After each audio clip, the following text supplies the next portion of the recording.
They agreed to disagree, loudly, dramatically, and pointlessly. I'm Ethan Blake, and today's so-called debate was just theatrical finger-pointing with extra seasonings of smug righteousness. Senator Van Hollen. Thank you, Mr. Chairman. Mr. Secretary, you and I served together in Congress for 15 years. We didn't always agree, but I believe we shared some common values. A belief in defending democracy and human rights abroad, and honoring the Constitution at home. That's why I voted to confirm you. I believed you would stand up for those principles. You haven't. You've done the opposite.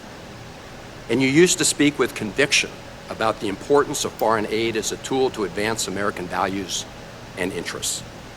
Then you stood by while Elon Musk took a chainsaw to USAID and other assistance programs. That has left a staggering toll. Broken trust with countries, openings for China and other adversaries, and countless preventable deaths of children and others. Take Sudan, for example.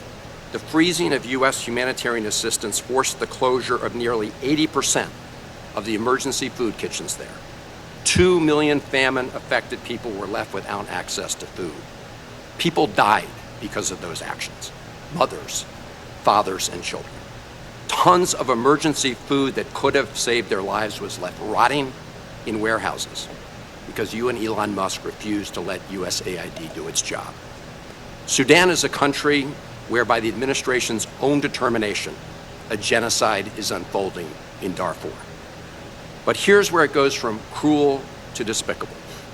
While cutting off food aid to Sudanese families living through an actual genocide, you're fast-tracking white South Africans for refugee status under a manufactured claim that they are the victims of genocide.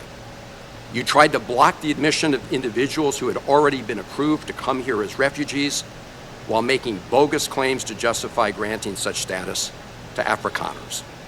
You've made a mockery of our country's refugee process, turning it into a system of global apartheid where political ideology and race, more than truth or need, matter.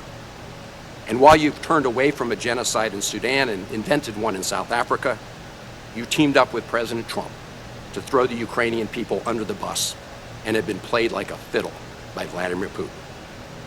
Of course, Donald Trump not only said he would end the war in Ukraine on day one, he also said he would end the war in Gaza on day one.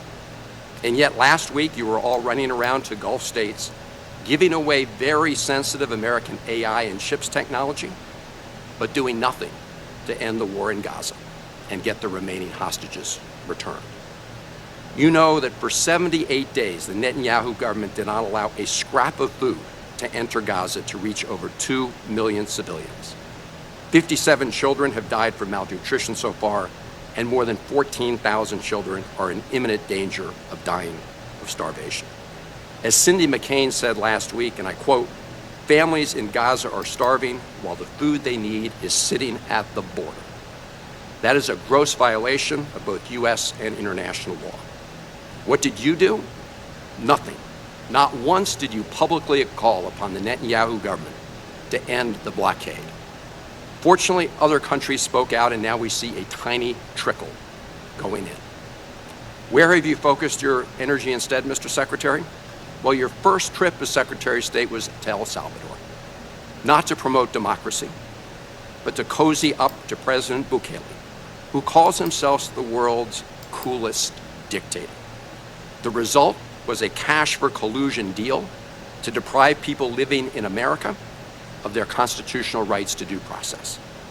The Supreme Court, in a 9-0 decision, instructed you to facilitate the return to the United States of Abrego Garcia, who the administration admitted was wrongfully deported to El Salvador.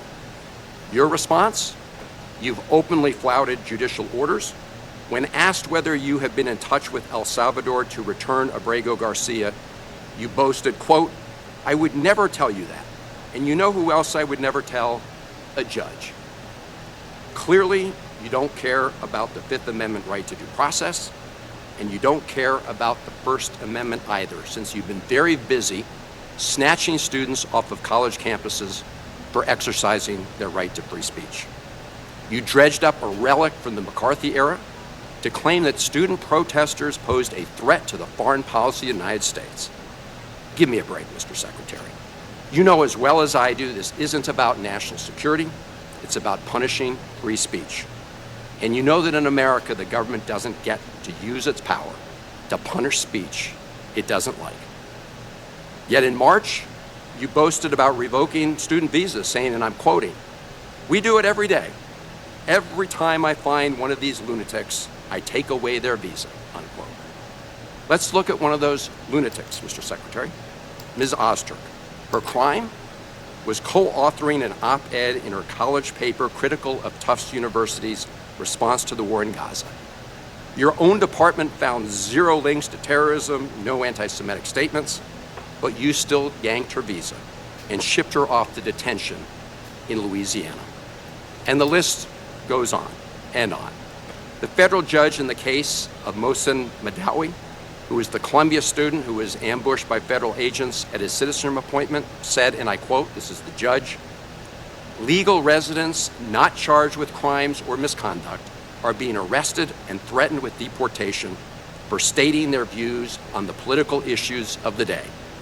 Our nation has seen times like this before, especially during the Red Scare and Palmer raids. Like the McCarthy-era witch hunts of the 1950s, your campaign of fear and repression is eating away at foundational values of our democracy. Back then, it took one voice, Attorney Joseph Welch, to cut through the hysteria with the simple question that marked the beginning, the end of that shameful era. He asked Senator McCarthy, have you no sense of decency? And I would ask you the same, Secretary Rubio. You have shown through your words and your actions what the answer is. And I have to tell you directly and personally that I regret voting for you for Secretary of State. I yield back. May I respond? You may, sir. Well, first of all, your regret for voting for me confirms I'm doing a good job, based on what I know. Well, that's about just your a record flippant and what statement, you stand Mr. for. Secretary. Can I respond, Mr. Chairman? You Mr. may. Chairman? I didn't Okay. ask Senator, question. please let the Secretary have I'd be the floor. happy to, but then I can respond to his. Your time's up, Senator, and willfully used, I might add. Well- Your remarks do not represent the view of this committee. Well, Mr. Chairman- Secretary, please. Well, I'd like to. I can't respond to everything he said because much of these are untrue, but I'll go through a few. First of all, I'm actually very proud of the work we've done with USAID. For example, I don't regret cutting $10 million for male circumcisions in Mozambique. I don't know how that makes us stronger and more prosperous as a nation. I raised don't regret Sudan, Mr. psychosocial support services. I for raised USAID. Sudan, Mr. Secretary. Can I not respond, Mr. Mozambique. Chairman, or do I- Senator, I'd ask you to suspend. You had 7 straight minutes of I chose to railing that. use my time that way, Mr. Chairman. That's my right to Please use my suspend, time that way. Secretary Rubio. Well, I can go on. I mean, there's other things here. We spent $227,000 for Big Cat's YouTube channel from USAID. We spent $14 million for social cohesion in Mali, whatever the hell that means. So I can go on and on. I got the list here, and there's more. I didn't even bring the whole list. In the case of El Salvador, absolutely. Absolutely. We deported gang members, including the one you had a margarita with. And that guy is a human trafficker, and that guy is a gangbanger, and the evidence is going to be clear. In the days to come, Mr. you're going to Chairman, see who you went to look, defend. I'm sorry, please, Mr. Chairman. Secretary No. Rubio has the floor. Mr. Chairman, he can't make unsubstantiated Senator, comments like that. Secretary Rubio has the floor. You've had Secretary your time. Rubio should take that testimony to the federal court in the Senator- United States because Well- he hasn't done it under oath. Here's another point, okay? There is a division in our government between the federal branch and the judicial branch. No judge in the judicial branch cannot tell me or the president how to conduct foreign policy. No judge can tell me how I have to outreach to a foreign partner or what I need to say to them. And if I do reach that foreign partner and talk to them, I have under no obligation to share that with the judiciary branch. Just like a judge cannot order me to negotiate with a foreign minister of Russia, they cannot order me to negotiate with a foreign minister or the president of El Salvador. And if I did negotiate with them, which we have responded to them, and we've told them we've had communications with the president of El Salvador, I am under no obligation, under our division of powers in this country, and to share with the judicial branch how I conducted diplomacy of the United States. It would actually be counterproductive.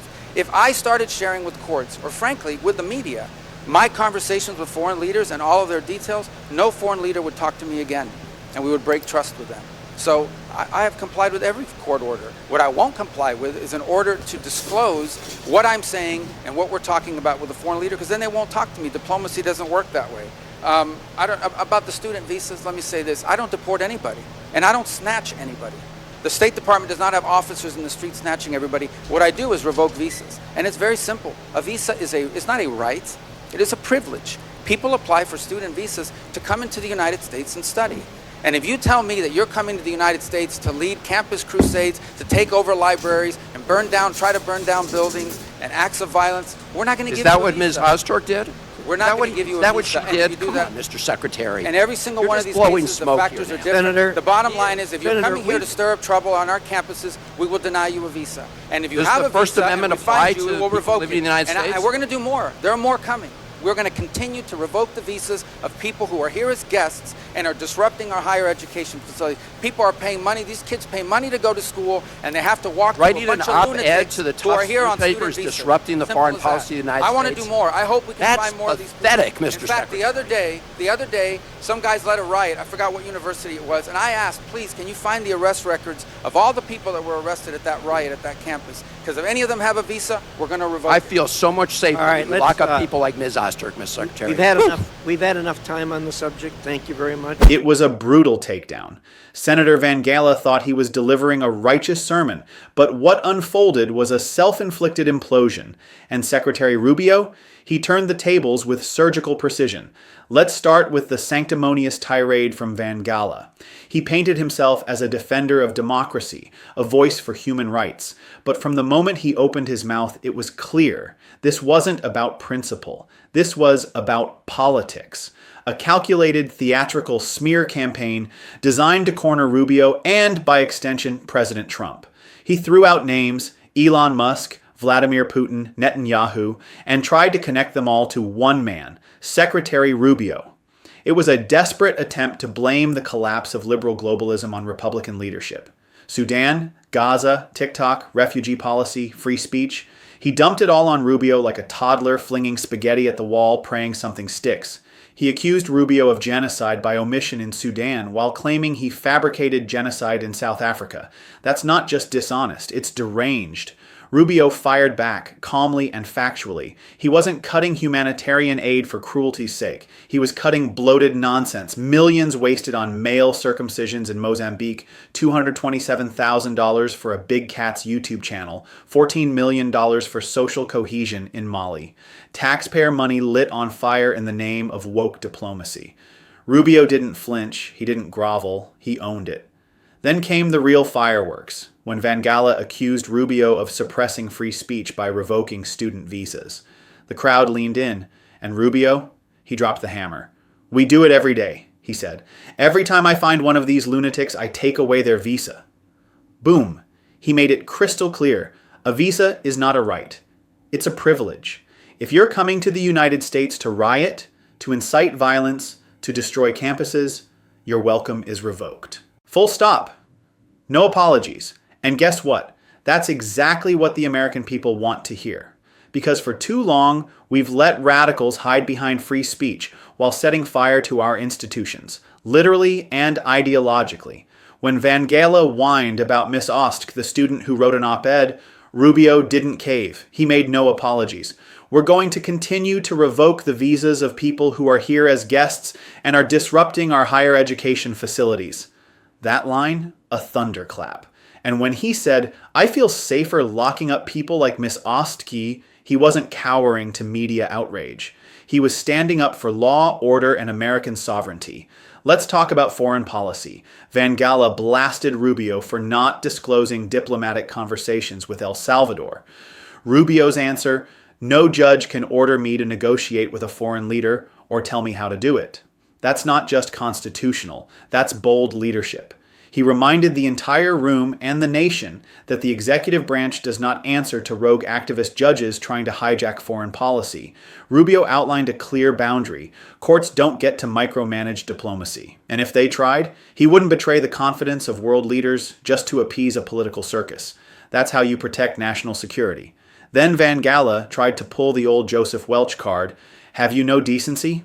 But it backfired, because by the time he asked that question, Rubio had already revealed the real indecency. Exploiting genocide, lying about refugee policies, politicizing student riots, and trying to destroy careers based on false narratives. This wasn't about democracy. It was about the radical left losing control.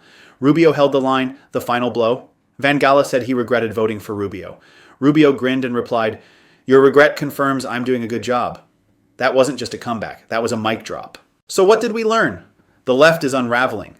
Their fake moral high ground is crumbling.